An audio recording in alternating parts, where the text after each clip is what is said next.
তুমি কখনো একটা জিনিস লক্ষ্য করেছো? তুমি তোমার কোন সময় সবথেকে বেশিবার তোমার খারাপ অভ্যাসটাকে করে থাকো? না, না, ব্যাপারটা তুমি যেমন মনে করছো তেমন নয়। ব্যাপারটা হলো যে প্রত্যেকটা অভ্যাসের একটা লুপ থাকে।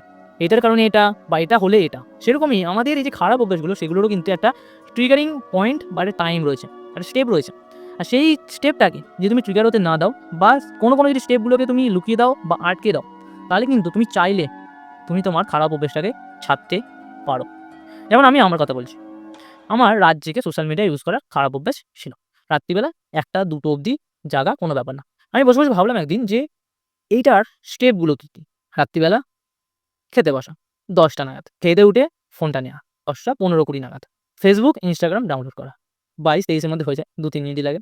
তারপরে লগইন করা। লগইন করে বিছানায় ঝপাস করে পড়ে যাওয়া। আর ১.৫ ঘন্টা ২ ঘন্টা কাটিয়ে দেওয়ার পরে ১২:৩০ ১টা নাগাদ ফোনটাকে রেখে সময়টাকে দেখে একটু রিগ্রেট করা। সময়টাকে নষ্ট করেছি তো। আর প্রতিজ্ঞা নেয়া, কালকে থেকে আর করব না। যেটা প্রত্যেকটা খারাপ অভ্যেস করা ব্যক্তি করে থাকে। কালকে থেকে আর করব না। এবার এই খারাপ অভ্যেসটাকে ছাড়ার জন্য আমি কি করলাম? গেস করো। যখন আমি খেতে বসছি রাত্রিবেলা, আমার ১.৫ জিবি নেটের 1.3 জিবি নেটের ডেটার একটা আমি মুভি ডাউনলোড করতে দিয়ে দিলাম। খেতে উঠলাম 1.3 জিবি নেট খতম।